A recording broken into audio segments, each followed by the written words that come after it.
Hello students, कैसे हैं आप सब। आशा करती हूँ आप अच्छे होंगे और अच्छे से अपनी पढ़ाई कर रहे होंगे। मैं मोनिका रावत आपका स्वागत करती हूँ आईसीटी वर्चुअल क्लासरूम देहरादून में।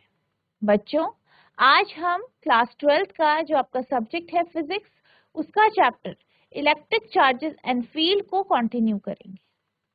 तो बच्चों, पिछले लेक्चर में हमने ये देखा था कि चार्ज जो आपका सतत आवेश वितरण है वो क्या होता है, कॉन्टिन्यूअस चार्ज डिस्ट्रीब्यूशन क्या होता है, ये हमने जाना था। इसके बाद हमने गॉस का थ्योरम पढ़ा था, उसका डेरिवेशन किया था। आई होप आपको इतना टॉपिक समझ में आया हो।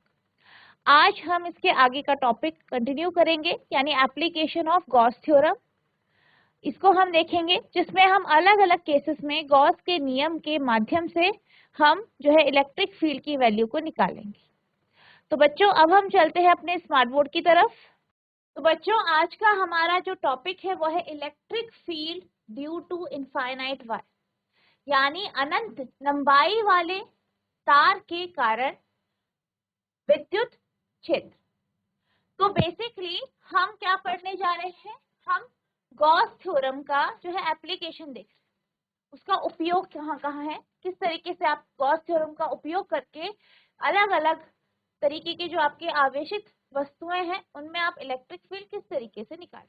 तो यहाँ पे जैसे कि आप देख सकते हैं, हम यहाँ पे बात कर रहे हैं अनंत तार की, यानी इनफाइनाइट वायर, ऐसी तार जो बेहद लंबी, उसमें इलेक्ट्रिक फील्ड यानी ई कितना होगा ये हम जाने। तो आप मान लीजिए कि हमारे पास एक तार है, ठीक है, एक तार है, एक इनफाइनाइट वायर है, अनंत लंबाई वाली तार है, ठीक है, जिसपे जो आवेश है वो धनात्मक आवेश यानी पॉजिटिव चार्ज, ठीक है। हमने क्या माना, एक तार मानी, ये आपकी तार है, आप यहाँ पे देख सकते हैं फिगर में, ये क्या है आपकी, ये आपकी तार है, ठीक है। अब ये जो तार है इसमें कौन सा चार्ज है, पॉजिटिव चार्ज है, धनात्मक आवेश है। अब अगर हम बात करें पॉजिटिव चार्ज की यानी धनात्मक आवेश की, तो आपको पता है कि इस केस में जो फील्ड होती है, जो आपकी धनात्मक आवेश जो है पॉजिटिव चार्ज के कारण जो इलेक्ट्रिक फील्ड की डायरेक्शन होती है, विद्युत क्षेत्र की जो दिशा होती है वो बाहर की ओर होती है। ये हमने जब हमने ये चैप्टर शुरू किया था उसके स्टार्टिंग में हमने ये जाना था कि जब भी आप किसी भी पॉजिटिव चार्ज यानी धनात्मक आवेश के पास कोई टेस्ट चार्ज रखते हैं, और हमेशा हम कैसा टेस्ट चार्ज रखते हैं, पॉजिटिव यानी प्लस साइन। आप ये जानते हैं कि जब आपका टेस्ट चार्ज पॉजिटिव है, धनात्मक है, और आपका जो चार्ज है वो भी पॉजिटिव है, तो जब आप इसके जो आपका चार्ज है उसके पास टेस्ट चार्ज को लेके आते हैं, टेस्ट आवेश को लेके आते हैं, तो आपने ये देखा कि वो क्या करता है, उससे दूर भागता है, क्योंकि दोनों क्या है, सजातीय आवेश हैं, सिमिलर चार्जेस। तो यहाँ पे भी जब हम बात कर रहे हैं एक सीधी जो आपके पास तार है उस पे धनात्मक आवेश पॉजिटिव चार्ज है, तो इस केस में भी जो इलेक्ट्रिक फील्ड होगी वो बाहर की तरफ, ठीक है, यानी इससे बाहर की तरफ। आई होप आपको इतना समझ में आया होगा। तो ये जो आपका यहाँ पे पॉजिटिव चार्ज है, जो यहाँ पे पॉजिटिव चार्ज वायर है, तार है, इसके कारण जो ई है वो आपका बाहर की तरफ, यानी ये जो एरो है ये आपका ई को शो कर रहा है, ठीक है। और इसकी जो ई है यानी जो आपका विद्युत क्षेत्र है, इसकी दिशा क्या है, एन कैप मान लेते हैं, ठीक है। अब हम ये मानते हैं कि हमारे पास जो ये आपका आवेशित तार है, इसके कारण जो आपका जो फील्ड डेवलप हो रही है, इलेक्ट्रिक फील्ड डेवलप हो रही है, वो एक सिलेंडर यानी बेलन की आकार में हो रही, ठीक है। तो हम यहाँ पे जो गॉसियन सरफेस लेंगे वो आपकी बेलनाकार है, ठीक है। अब इस सरफेस को अगर हम कंसीडर करें, जो कि आपकी तार के कारण जो है ये सरफेस डेवलप हो रही है, इस आवेशित तार के कारण जो आपकी सतह है या पृष्ठ है ये उत्पन्न हो रहा है, तो यहाँ पे हम ये देखते हैं कि किस किस पॉइंट पे जो है आपकी इलेक्ट्रिक फील्ड क्या हो, यानी विद्युत क्षेत्र क्या हो। तो एक जो है एक जो आपका एरिया है वो हम यहाँ पे मान लेते हैं, एक छोटा सा एरिया जिसे हम मान लेते हैं कि इसका जो क्षेत्र है, इसका जो एरिया है, क्षेत्रफल है, वो कितना है, ds। और आप ये जानते हैं कि अगर हम एरिया की बात करें, क्षेत्रफल की बात करें, तो इसकी जो डायरेक्शन होती है परपेंडिकुलर होती है, ठीक है, उस सतह के परपेंडिकुलर, यानी इस तरफ हो, ठीक है। अब इसी तरीके से अगर हम इस सतह को ले, ठीक है, इस बेलन की सतह को ले, तो यहाँ पे जो आपकी इसकी दिशा होगी, इस एरिया की यानी क्षेत्रफल की जो दिशा होगी वो ये होगी, परपेंडिकुलर होगी इससे। ये आपका कितना है, इसको भी हम ds मान लेते हैं, और ये इसकी जो दिशा होगी वो इस दिशा में।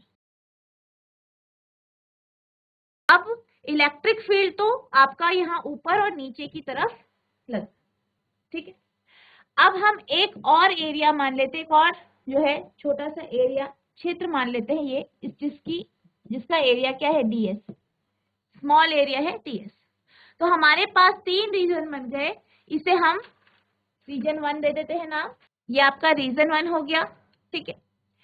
ये वाला आपका जो कि कर्व पे है, वक्र पृष्ठ पे है, इसे हम दूसरा रीजन मान लेते हैं, और ये जो है इसे हम तीसरा रीजन मान। तो आपके पास अब कितने हो गए, 3 रीजन, ठीक है। अब हमें क्या निकालना है, इस तार के कारण, इस अनंत लंबाई के तार के कारण जो इलेक्ट्रिक फील्ड या विद्युत क्षेत्र उत्पन्न होता है, इसको हम निकालेंगे। तो सबसे पहले, जैसे कि आप यहाँ पे देख सकते हैं थ्योरी में, let us consider N infinitely long wire with linear charge density lambda. हम सबसे पहले क्या मान रहे हैं, एक इनफाइनाइटली लॉन्ग वायर मान रहे हैं, यानी एक तार है जो कि अनंत लंबाई की, और इसकी जो लीनियर चार्ज डेंसिटी है, यानी रेखीय आवेश घनत्व कितना है, लैम्डा है, और इसकी जो लंबाई है वो l है। इस तार की जो इनफाइनाइटली लॉन्ग वायर है, उसकी जो है लंबाई आपकी अनंत है, पर जो इसके कारण जो हम गॉसियन सरफेस कंसीडर कर रहे हैं उसे हम l लंबाई का मानते हैं। To calculate electric field we assume a cylindrical Gaussian surface. अब हमें क्या करना है, अब हमने क्या करना है, हमें इलेक्ट्रिक फील्ड निकालनी, ठीक है। क्या निकालना है, इलेक्ट्रिक फील्ड निकालनी है, तो हम एक गॉसियन सरफेस को कंसीडर कर रहे हैं, ठीक है। अब as the electric field E is radially in direction, the flux through the end of the cylindrical surface will be 0। अब जैसे कि आप यहाँ पे देख सकते हैं, हमने क्या लिया है, 3 सतह ली है, 2 कहाँ पे है, साइड में है, और एक आपके कर्व यानी वक्र पे, ठीक है। अब अगर हम इन्हें ले, इनको कंसीडर करते हैं, तो हमारे पास 3 तरीके की सरफेस हो गई।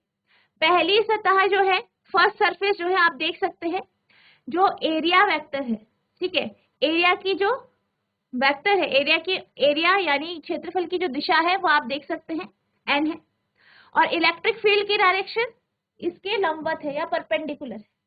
इलेक्ट्रिक फील्ड की डायरेक्शन, विद्युत क्षेत्र की डायरेक्शन इस तरफ, ठीक है। इसी तरीके से अगर हम बात करें सेकंड सरफेस की, तो यहाँ पे आप देख सकते हैं E की डायरेक्शन ऊपर है, और उसी दिशा पे आपके इस ds एरिया की डायरेक्शन होगी, क्योंकि ये क्या होता है, उसके परपेंडिकुलर होता है, लंबवत, किसके, सतह के। इसी तरीके से हम थर्ड सरफेस यानी तीसरी सतह की बात करें, तो इसका जो आप देख सकते हैं, इस केस में भी जो E है वो इस दिशा में होगा, और जो आपका एरिया है, क्षेत्र है, उसकी जो दिशा होगी वो, और जो E है थर्ड केस में, ये भी क्या है, आपके परपेंडिकुलर है, यानी 90 डिग्री का कोण बनाते हैं। सेकंड केस में भी आपका, फर्स्ट और थर्ड केस में आपका 90 डिग्री का कोण बनाते हैं। सेकंड केस में दोनों एक ही दिशा में है, यानी यहाँ पे जो थीटा है उसकी वैल्यू कितनी है, 0 डिग्री, ठीक है। अब हमें क्या निकालना है, हमें इलेक्ट्रिक फील्ड निकालनी है इस तार के कारण, ठीक है। तो अगर हम इलेक्ट्रिक फील्ड की बात करें इस केस में, तो हमारे पास 3 सरफेस, तो हम इलेक्ट्रिक फील्ड को, जैसे कि आप जानते हैं, हम लिख सकते हैं, इलेक्ट्रिक फील्ड निकालनी है, पहले हम फ्लक्स की बात करते हैं, फाई बराबर आपका E डॉट ds होता है। अब यहाँ पे हमने 3 सरफेस, 3 क्षेत्र लिए हैं, तो हम मान लेते हैं पहले सरफेस के लिए, ठीक है, प्लस ये आपका दूसरा सरफेस है प्लस तीसरा सरफेस। अब अगर हम पहले सरफेस की बात करें, फॉर फर्स्ट सरफेस, यानी पहले पृष्ठ के लिए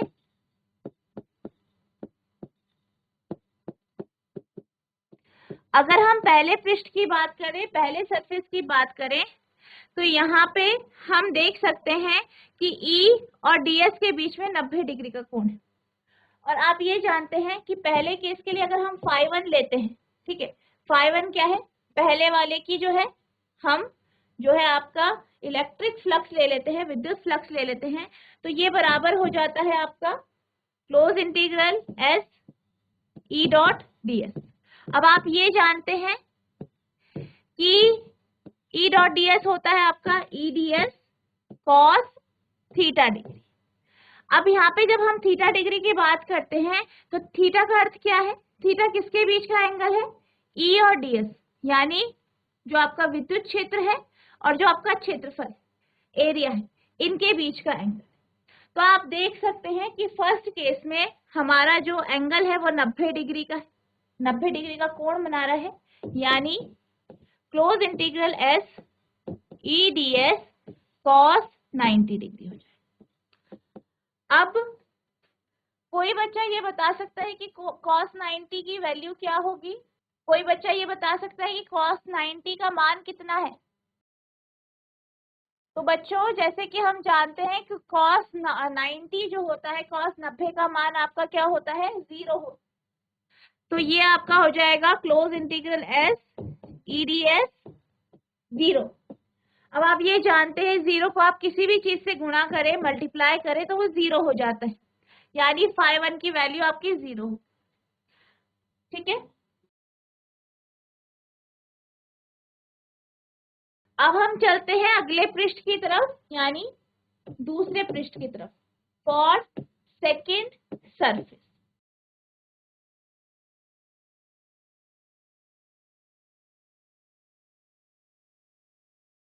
दूसरे पृष्ठ के लिए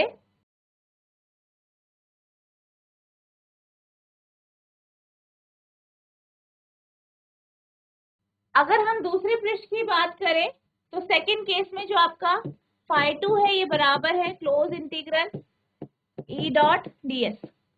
ठीक है, अब यहाँ पे close integral S E ds cos theta. अब आप जानते हैं E और ds के बीच का एंगल कितना होता है, थीटा है। अब इस केस की अगर हम बात करें तो E और ds दोनों की दिशा एक है, ठीक है, यानी यहाँ पे थीटा की वैल्यू कितनी आई, 0 डिग्री। तो आप यहाँ पे लिख देंगे cos 0।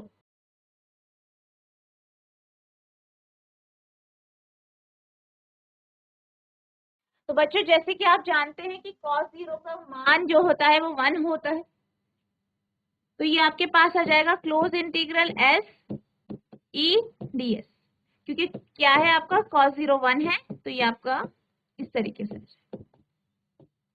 ठीक है, तो ये आपकी φ2 की वैल्यू आ गई। अब हम बात करते हैं तीसरी सरफेस की, फॉर थर्ड सरफेस।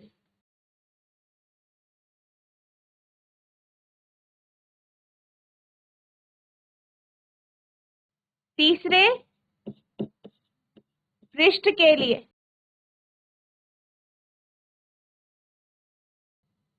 φ3 बराबर close integral S E dot ds, close integral S E ds cos theta. अब यहाँ पे आप देख सकते हैं कि तीसरी सरफेस के लिए, तीसरे पृष्ठ के लिए जो थीटा है उसकी वैल्यू कितनी है, 90 डिग्री यानी 90 डिग्री। ठीक है, अब इसकी वैल्यू जो है आपकी 90 डिग्री यानी 90 डिग्री है, तो आप यहाँ पे लिखेंगे close integral S E ds cos 90। अब आप ये जानते हैं जैसे कि अभी हमने बताया कि cos 90 की जो वैल्यू होती है उसका मान कितना होता है, 1। ठीक है, तो आपका आ जाएगा close integral S E D S 1, यानी close integral S E D S. तो ये आपके आ गई phi 3 की वैल्यू।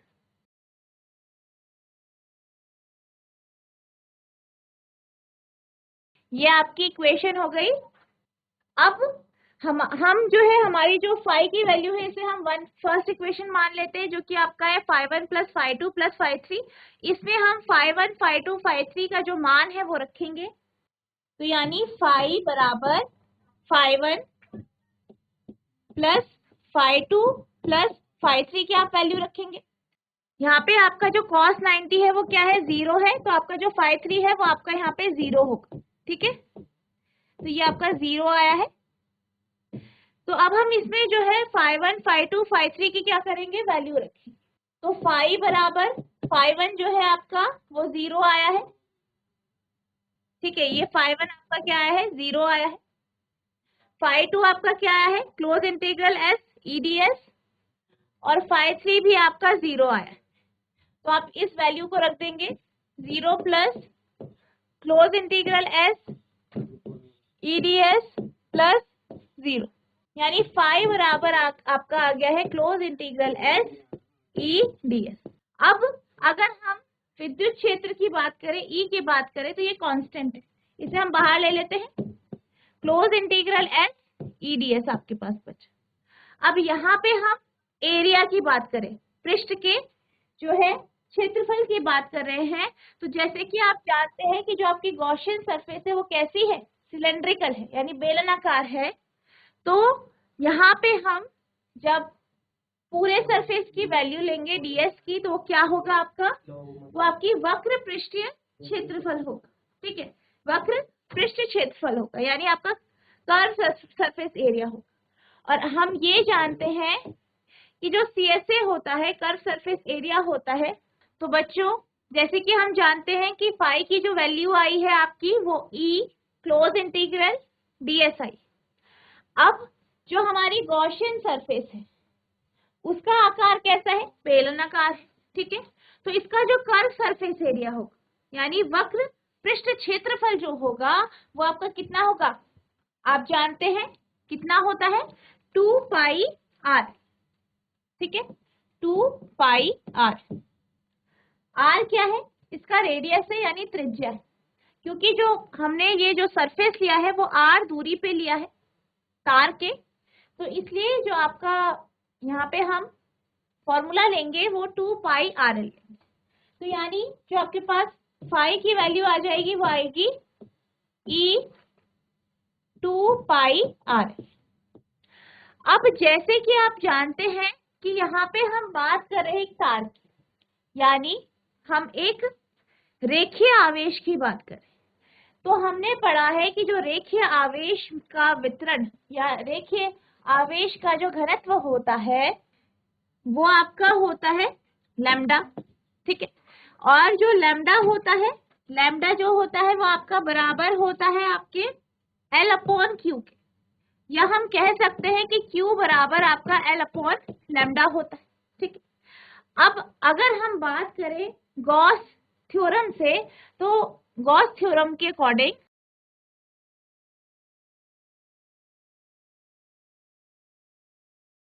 गॉस थ्योरम के हिसाब से आप ये जानते हैं कि जो phi होता है, ठीक है, phi e बराबर होता है आपका Q अपॉन एप्सिलॉन।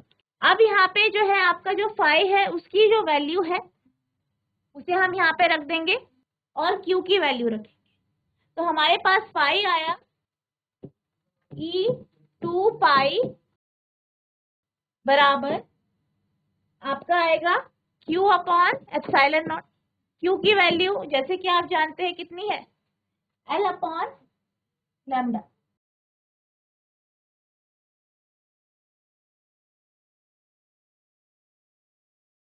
E 2 पाई R।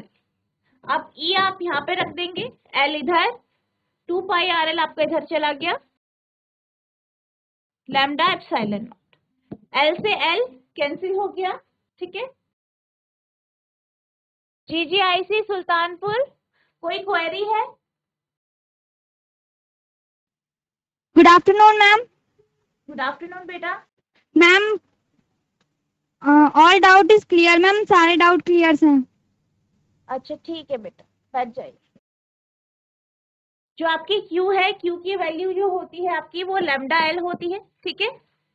अब यहाँ पे आपका इस तरीके से lambda L upon 2 pi L epsilon naught आ जाएगा, क्योंकि Q की वैल्यू क्या होती है आपकी, लैम्डा एल होती है। तो इसकी वैल्यू जब हम रखेंगे और E को एक साइड रखेंगे और बाकी आपका दूसरी साइड आ जाएगा, तो L आपका यहाँ पे कैंसिल हो जाएगा। तो E की वैल्यू आएगी lambda upon 2 pi epsilon naught r, ठीक है। तो ये आपकी E की वैल्यू आ गई इस केस में, यानी E जो है वो आपका इनवर्सली प्रोपोर्शनल है R के। इसका मतलब क्या है, इसका मतलब ये है कि अगर R की वैल्यू ज्यादा होती है तो E की वैल्यू कम होती जाएगी, R की वैल्यू ज्यादा हो जाएगी तो E की वैल्यू कम हो जाएगी, ठीक है। तो इस तरीके से आपको इसको सॉल्व करना है। आई होप आपको इतना समझ में आया होगा। तो बच्चों आज हमने जो आपका गॉस थ्योरम का एप्लीकेशन है उसका पहला पार्ट कर लिया है, जिसमें हम एक इनफाइनाइट वायर यानी अनंत तार के बारे में पढ़ रहे। आई होप आपको ये डेरिवेशन समझ में आया होगा। आपको इस डेरिवेशन को लिख लिख के प्रैक्टिस करनी है, क्योंकि एक बहुत इंपॉर्टेंट डेरिवेशन है, आपके एग्जाम में जरूर पूछा जाता है। तो बच्चों आज के लिए बस इतना ही, मिलते हैं अब नेक्स्ट सेशन में। तब तक के लिए thank you and have a nice day.